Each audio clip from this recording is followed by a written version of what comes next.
मोदी जी, हर बार रोजगार एक बड़ा मुद्दा बनता है और जब आप आए थे तो आपने वादा भी किया था कि आप रोजगार उपलब्ध कराएंगे, 1 करोड़ लोगों को रोजगार देंगे। अगर आपके जी टीवी स्टूडियो के बाहर कोई पकौड़े बेचता है और शाम को 200 रुपया कमा करके घर जाता है, उस व्यक्ति को आप रोजगार मानोगे कि नहीं मानोगे? वो एक छोटा सा कोई इंसान है चौराहे पे पकौड़ी बेच रहा है, उसे पकौड़ा बेचना रोजगार है? तो कुछ कीजिए, जीविका है। जीविका और रोजगार में अंतर होता है। बेरोजगारी की हम आपको परिभाषा बता दिए थे, योग्यता, इच्छा और प्राइस, ये तीनों ना मिले तो बेरोजगार ही कहलाएंगे। पकौड़ा बेचने में योग्यता क्या चीज है भैया? ये जीविका है, उस हिसाब से तो भीख मांगना भी रोजगार हो जाएगा। तो जीविका है ना उसकी। आपके 3 नेता तो जेल में हैं, आपके मुख्यमंत्री किस दिन वहां पहुंच जाए इसका कोई पता नहीं। ये क्या हो रहा है कि करप्शन के खिलाफ लड़ती हुई निकली एक पार्टी अब करप्शन में ही अपने आप को लिप्त पा रही है। राहुल जी, इस देश में जेल का खेल जो चल रहा है वो हमें समझना होगा। आज के समय यदि कोई विपक्ष का नेता भाजपा ज्वाइन कर लेता है तो उसके खिलाफ जितने मुकदमे चल रहे थे वो बंद हो जाते हैं, कोई जेल, कोई एजेंसियों के चक्कर नहीं काटने पड़ते। लेकिन अगर कोई लोकप्रिय नेता भाजपा ज्वाइन करने से मना कर देता है, उसे गिरफ्तार कर जेल में डालती है और अपनी पार्टी में आता है तो उसके खिलाफ सारे मुकदमे बंद कर देती है। मैं आपको शुभेंदु अधिकारी, अजीत पवार से लेकर नारायण राणे से लेकर छगन भुजबल की सारी कहानियां गिनवा सकता हूं। लेकिन सच्चाई यह है कि आज इस देश में ये जो जेल का खेल चल रहा है वो ये है कि अगर आप भाजपा में हो तो आप पाक साफ हो, भाजपा के विरुद्ध हो तो आप पे भ्रष्टाचार का लेबल लगा दिया जाएगा। और मैं एक चीज और बोल दूं, अगर आज मेरी पार्टी के नेता संजय सिंह, मनीष सिसोदिया और सत्येंद्र जैन ये तीनों भाजपा ज्वाइन करने के लिए अपनी हामी भर दें तो तीनों बाहर आएंगे, केंद्र में बड़ी मंत्रिमंडल उन्हें दिया जाएगा और हो सकता है इनमें से किसी एक को भारत रत्न भी दे दिया जाए। सोशल मीडिया पे आपको कुछ ऐसे लोग दिख रहे हैं जिनको देख करके आपके माइंड में एक इमेज बनी हुई है कि अगर मेरा ये हो गया तो मेरी भी ऐसी लाइफ होगी, और वो लाइफ कैसी है जो आपको दिखाई जा रही है, जो एक्चुअल में नहीं है, और वो दिखाना भी सही नहीं है। आप देख करके तालियां बजाते हो कि कितना अच्छा काम किया है इन्होंने। अच्छा नहीं है वो काम। वो बिल्कुल ऐसा है जैसे नायक मूवी में नहीं होता कि अभी की अभी इंसाफ, सीधा गाड़ी से उतरे, बढ़िया सा पीछे म्यूजिक लगा हुआ है स्लो मोशन में, हाँ भाई तू क्या कर रहा है, चल यहां से निकल। वो कह रहा है नहीं जी बाबूजी, नहीं जी, नहीं जी, नहीं जी। अब वो सोच लो, वो जो इंसान हाथ जोड़ रहा है, उसके पैर पड़ रहा है, वो आपका बाप है। अब ये सही है काम या गलत है? इंसाफ का ये तरीका नहीं है। एक इंसान की इज्जत होती है और उसको सोशल मीडिया पे डालने की परमिशन दी किसने? अगर एक इंसान ने रेड लाइट जंप करी है या कोई क्राइम किया है तो उसको उसकी सजा दो ना। करने का चलान होता है 1000 रुपए, 2000 रुपए। वहां पर आकर के नायक क्यों बनना है और बच्चों के माइंड में ऐसी इमेजेस क्यों क्रिएट करनी है? ये सब वो जो कर रहे हैं ये सब गलत है। आप बड़े गर्व से कहते हैं कि मैं भारत माता की जय नहीं बोलूंगा।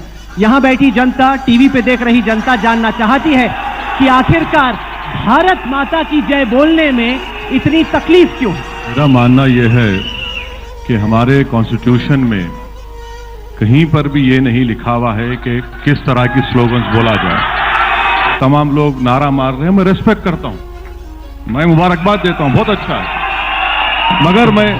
मगर यहां पर यह भी कहूंगा कि ये मेरा फैसला है, आप या कोई मुझे मजबूर नहीं कर सकता। मिसाल के तौर पर 16 मार्च 2016 को आरएसएस के जनरल सेक्रेटरी दत्तात्रेय होसबले ने कहा कि अगर जो कोई भी ये नारा नहीं मारेगा वो एंटी नेशनल है। ये किसने अख्तियार दिया उनको? ये समझने की जरूरत है। तो आप जय हिंद, मैं जय हिंद बोलने में अपने आप को फख्र महसूस करता हूं। हैदराबाद में जब आपका स्पीच हुआ था तब आपका ही एक सेंटेंस था, हिंदुस्तान को हम एक मुस्लिम राष्ट्र बनाना है। कहाँ बोला मैडम, बताइए, आप बताइए। नहीं मैडम, देखिए आप लोग अपना होमवर्क नहीं कर रहे हैं। जी बिल्कुल, आप बता दीजिए, डेट बता दीजिए। मैं उतना होशियार नहीं हूं, मगर मैं जो बोलता हूं मुझे याद होता है। मैं ये कहते आ रहा हूं कि हिंदुस्तान का कोई मजहब नहीं है। हिंदुस्तान सेलिब्रेट करता पूरे मजहबों को। हिंदुस्तान दुनिया में वाहिद मुल्क है जहां पर इतने मजहब है, इतना कल्चर है, इतनी तहजीबें हैं, इतनी जबानें हैं। इस मुल्क का जिस दिन एक मजहब हो जाएगा ये मुल्क कमजोर हो जाएगा। मैं कभी नहीं कहा, मैंने कभी नहीं कहा। हाँ, यकीनन मुझे फख्र है कि मैं इस्लाम पर मुसलमान हूँ, मगर मुझे इस बात का भी फख्र है कि मैं इंडियन मुस्लिम हूँ। जो पावर में है वो इंसाफ नहीं कर रहे। अब जब हम उनको बोलते तो एक तो सेकुलरिज्म की तरफ कम्युनल लेके चले जाते, एक एंटी नेशनल बनाए थे। ऐसे गोदी मीडिया के बारे में आप क्या कहेंगे, कमेंट करके जरूर बताएं। चुप रहेंगे 2 मिनट के तब बोलिए ना। इतना जोर जोर से बोल के तू बन गए एजेंसी के डायरेक्टर। आपको संसदीय का टिकट चाहिए? डायरेक्टर नहीं बने हैं, कि आपको मंत्री बनना है? जवाब तो दिन सुन लीजिए भैया, चाइना से करोड़ की रुपया नहीं लेते हैं। ये चाइनीज एजेंट हम नहीं है भैया। मैं अपने देश का खाता हूँ और देश के लिए मरूंगा, चाइना के लिए कम से मोदी कम मोदी क्या करते हैं? देश देश काहे नहीं करते हैं? तो देश देश काहे नहीं करते हैं कि मोदी मोदी करते हैं? बोलने दे तकलीफ हुआ है बेचारे। बोल आप और कब कहा था? आपके राहुल गांधी ने कहा था, हमारे राहुल गांधी आपके कौन है? अखिलेश भैया ने कहा था, साइकिल पे बैठ के। हमारे अखिलेश भैया हैं तो मोदी जी आपके चचा हैं क्या? चाचा नहीं, तो कौन है? इस देश के बाप हैं। कौन है? प्राइम मिनिस्टर आपके है। बाप होंगे, इस देश के बाप नहीं है। आपको ओएनजीसी का डायरेक्टर बना दिया। सब भाषा मत बोलिए कि राहुल जी आपके भैया हैं। तो क्या हो गया, भैया होने से, अखिलेश होने से आपके पापा हैं? ये बात तो सही है। यही बात आप बोल रहे हैं। किस प्रकार की आप अपने घर में हथियार रखो, कुछ नहीं तो सब्जी काटने वाला चाकू जरा तेज रखो, स्पष्ट बोल रही हूँ। और मैं हिंदुओं से भी यही प्रार्थना करूंगा, भाला तुम्हें किसी मारने के लिए लेने के लिए नहीं हम कह रहे हैं, अपने पास तमंचा जरूर रखो, अपने पास भाला जरूर रखो। बहुत कट्टर बात है ये, अपने पास भाला रखो, हथियार रखो। आपके पास कितने लोगों के पास जेब में कलम है? कितनों के पास नहीं है? हाथ उठाओ। यही परेशानी है मुसलमानों से।